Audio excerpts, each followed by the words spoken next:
Assis sur le sable, face à l'océan, je me dis que vraiment il est des endroits magnifiques pour naître, pour y vivre, mais aussi pour y mourir. Honfleur en est un exemple parfait. Cette petite ville touristique si typique de la Normandie, avec ses petites ruelles commerçantes, son petit port de plaisance entouré de restaurants, sa vue imprenable sur le pont de Normandie et surtout, la mer. C'est ici et nulle part ailleurs que j'aurais voulu naître, vivre et mourir. Et c'est bien ce que je fais. Naître, il y a 26 ans, le 7 juin 1996 plus exactement, dans ce petit paradis maritime, entre ciel, terre et mer, non loin d'où vient terminer sa course la Seine. Ma fenêtre de bébé, puis d'enfant, donnant sur ce port si cher à mon cœur, il n'est pas étonnant qu'en grandissant avec une telle vue, j'ai de suite apprécié de monter à bord du bateau de mon père. Il était le capitaine d'un de ces bateaux touristiques qui vous emmènent sous l'architecture splendide du pont de Normandie. Et croyez-moi, quand on passe sous celui-ci, on se sent tout petit. J'ai grandi en usant mes souliers sur les trottoirs de cette magnifique ville, faisant des tours à bicyclette autour de son célèbre phare, parcourant la moindre étendue de sable sur sa plage, me baignant dans les écumes de la mer. Quelle enfance heureuse, d'autant que je partageais tout ça avec mes amis, mes camarades de 400 coups, mais surtout Cécile, ma voisine. Il est des gens qui vont chercher l'amour à l'autre bout du monde, ou qui passent par les nouvelles technologies, Internet entre autres, pour trouver celui-ci. Pour ma part, je l'ai trouvé juste à côté de chez moi. Ses longs cheveux roux, ses grands yeux verts émeraude, ses petites taches de rousseur. Je l'ai aimé dès lors que l'on s'est adressé la parole en jouant au bord du port.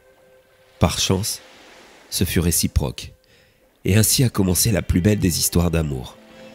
Un amour d'enfant inséparable qui s'échangeait des bisous sur la bouche entre deux châteaux de sable. Celui de deux adolescents qui flirtaient sur le banc situé dans les hauteurs de la ville, offrant ainsi une vue si romantique. Et puis celui de deux jeunes adultes, partageant leur première fois sur mon petit bateau, un joli timonier 725 que mes parents aisés m'avaient payé pour mes 18 ans, qui faisait d'ailleurs ma fierté dans le port de ma ville. Tout allait pour le mieux, et c'est ainsi que j'ai vécu à Honfleur, heureux auprès de ma douce. Malheureusement, les jolies choses ne semblent pas être faites pour durer. Si je n'aspirais qu'à vivre ici dans ce cadre sublime, en reprenant les affaires de mon père, ce bateau touristique, cette crêperie située en plein cœur de ma ville chérie, et ces appartements loués aux touristes toujours plus influents. Céline, elle, rêvait de quitter ce trou paumé, aspirant à faire ses études de commerce dans les grandes écoles de la capitale. C'est d'ailleurs ce qu'elle a fait, dès l'obtention de son bac. Elle est partie en internat, étudier à Paris. J'étais anéanti, car même si elle était toujours ma petite amie, je savais que notre amour ne résisterait pas à cette épreuve, malgré le fait qu'elle rentrait chaque week-end. Et les années m'ont donné raison. Il y a 3 ans, elle me quittait, prétextant la distance, le manque si compliqué à gérer, le stress de sa vie d'étudiante à la capitale, et cet amour ressenti comme un frein à son avenir, à ses ambitions. J'ai encaissé la nouvelle du mieux que j'ai pu, pleurant toutes les larmes de mon corps sur notre plage favorite. J'aurais pu remplir l'océan avec ma tristesse.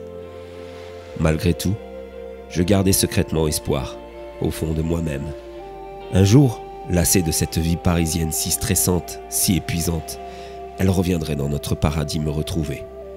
Et nous pourrions y vivre en couple pour toujours. C'est dans cette optique que j'ai décidé de garder contact avec elle, de ne pas la haïr lorsqu'elle m'a quitté, de rester amis en attendant qu'elle me revienne. Mais c'était peine perdue. Elle s'installa à Paris pour y trouver du travail, balayant ainsi d'un trait tous mes rêves de retrouvailles. Je me suis rabattu sur la reprise des affaires de mon père, vivant ainsi confortablement du tourisme que nous apporte cette ville aux charmes évidents. Et à défaut d'être complètement heureux, je le suis déjà en grande partie, grâce à l'océan, que je fends chaque jour avec la proue de mes bateaux. À défaut d'être épanoui en amour, j'étais au moins comblé dans le reste. Et ce, jusqu'à ce vendredi. J'étais occupé à nettoyer le pont de mon bateau, quand soudain, une voix s'adressa à moi. Une voix que j'aurais reconnue parmi mille. Cécile. Je me suis retourné et je l'ai vue, sur le quai d'embarquement. Elle était radieuse en cette belle journée ensoleillée. Vêtue d'une petite robe légère, ses cheveux roux volaient au vent, et son sourire.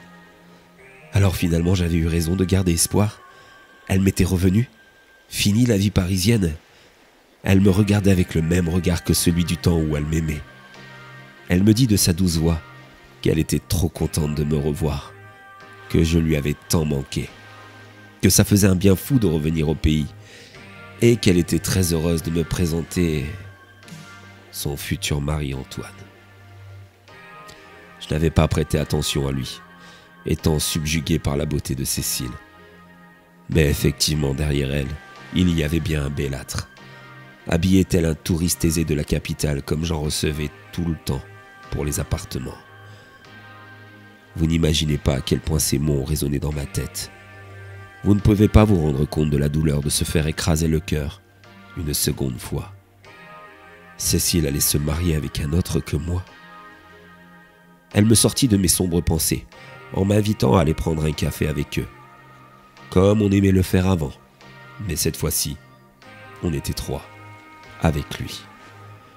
On est bien resté 2 heures dans notre petit bar à nous. Elle exaltait de me raconter ses aventures incroyables au sein de la plus belle ville du monde, comme elle aimait le dire. Tout y passait. Ses études, ses sorties, ses rencontres avec la jet-set parisienne, sa rencontre avec ce Antoine, un jeune homme de bonne famille, travailleur, aimant, le futur mari idéal selon elle. Chacune de ces phrases sonnait comme un coup de poignard de plus enfoncé dans mon pauvre cœur meurtri. Mais le plus douloureux coup qu'elle m'avait mis était celui du moment où elle m'avait présenté à son Antoine, parlant de moi comme d'un amour d'enfance, sans importance. Le ton qu'elle avait utilisé laissait transparaître la honte qu'elle avait d'avoir été un jour ma petite amie. Alors je n'étais que ça. Notre sublime histoire n'avait que si peu d'importance à ses yeux. Pire, si elle pouvait effacer celle-ci de sa mémoire, elle le ferait sans doute. Mon cœur saignait abondamment, mais je souffrais en silence, faisant bonne figure, jouant les petits figurants du grand film de sa vie. À la fin de ce calvaire, elle me dit qu'il repartait dans 2 jours sur Paris, qu'il s'était offert un week-end en amoureux, et qu'il serait vraiment sympa de ma part si je pouvais les emmener faire un tour de bateau en mer, une balade romantique sur l'océan. J'ai bien sûr accepté, n'ayant plus la force de lutter, et je leur donnai rendez-vous au port le lendemain matin, à 11 heures.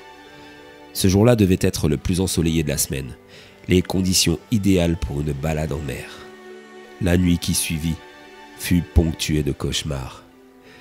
Je la voyais rire avec son Antoine, qui se moquait de moi, riant qu'elle ait pu un jour sortir avec un provincial comme moi, un de ces idiots qui ne sortirait jamais de son trou, la félicitant d'avoir eu bien plus d'ambition qu'un pauvre mec comme moi.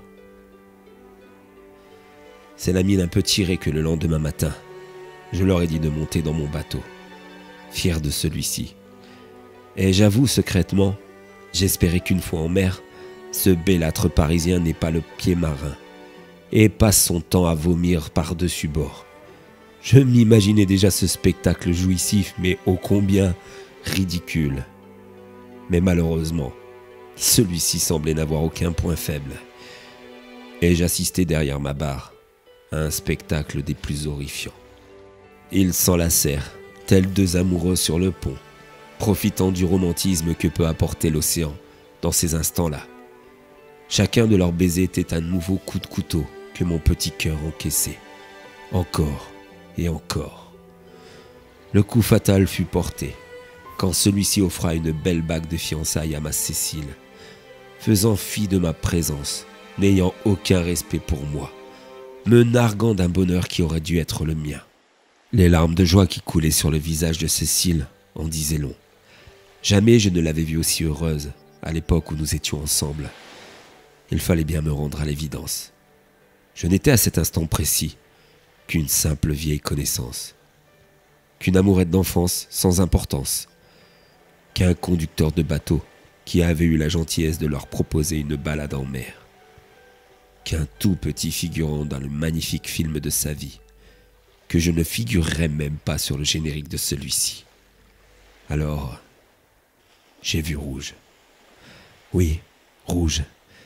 Tout était rouge autour de moi, comme si le sang m'était monté à la tête et avait voilé de sa couleur ma vision de ce qui m'entourait, tel le ciel, mon bateau et l'océan, rouge, tel le sang qui a coulé de leur corps meurtri.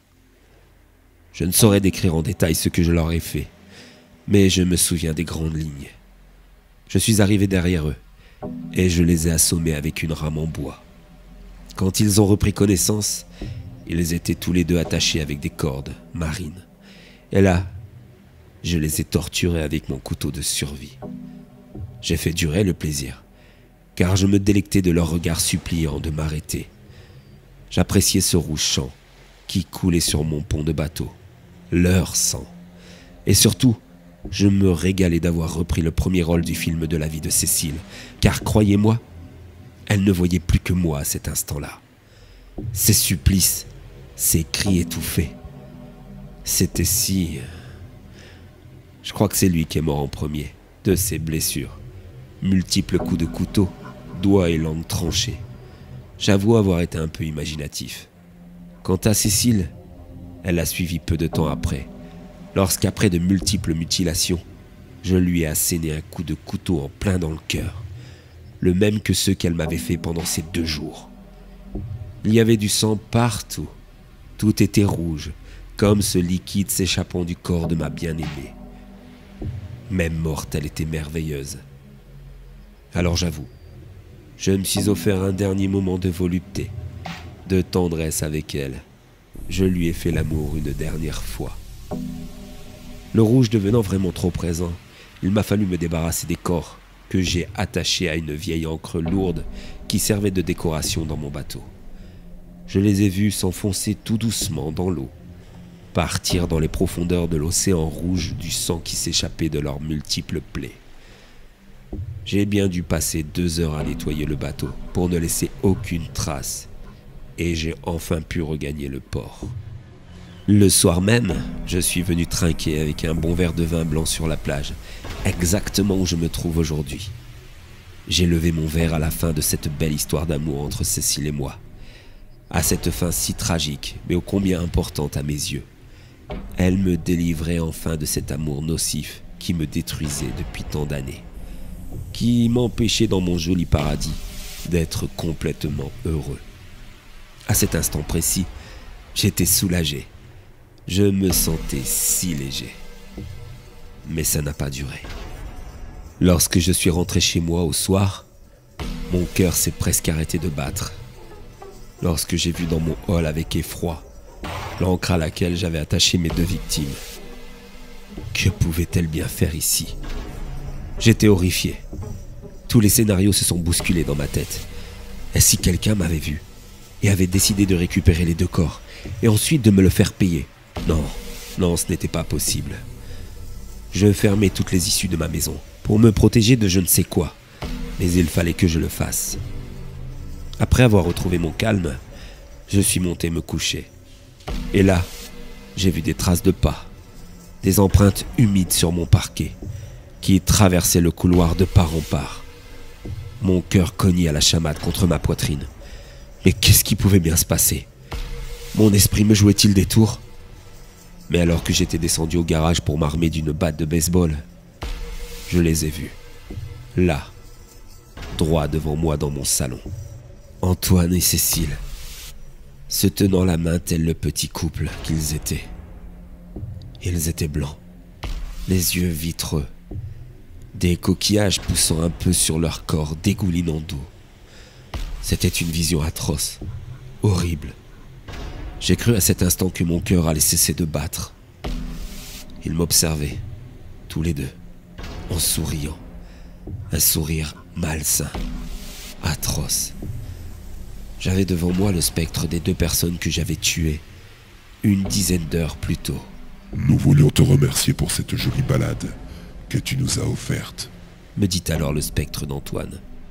Oh oui, tu peux pas savoir à quel point le fond de l'océan est magnifique, Me rétorqua Cécile, un crustacé vivant sortant de son horrible bouche. C'est pourquoi, à notre tour, nous voulons t'offrir une jolie balade au fond de l'eau, avec nous. Nous t'attendons demain matin, à 11h sur la plage. Tu sais très bien, notre endroit. Et ne te défile pas, sinon nous viendrons te chercher. Je les ai vus, s'éloigner avec ces bruits d'eau et cette odeur de mer mélangée à celle de cadavres. Puis ils ont disparu. Je me suis alors écroulé à terre, en pleurs, suppliant Dieu de me pardonner, les suppliant de me laisser la vie sauve. Mais je n'ai eu aucune réponse. J'aurais pu fuir, m'en aller, le plus loin possible. Mais finalement, après une longue nuit de réflexion, je suis resté ici. De toute façon, je n'avais pas d'autre choix. Je ne pense pas que l'on puisse échapper à des esprits vengeurs. Et puis, je suis du genre à assumer les conséquences de mes actes. Comment pourrais-je vivre en paix après ce que je venais de faire? Que serait ma vie avec la mort de celle que j'aimais le plus au monde sur la conscience? Voilà pourquoi ce matin je suis assis sur la plage, à les attendre, et à laisser ce témoignage avant de disparaître, de mourir dans mon paradis, comme je l'ai dit au début. Je les vois tous les deux, au bord de l'eau à m'attendre. Ils tiennent des crochets, qui je pense sont là pour me torturer, et m'emmener de force dans les profondeurs de la mer. Je m'avance vers eux, le visage rougi par les larmes. C'est fini pour moi.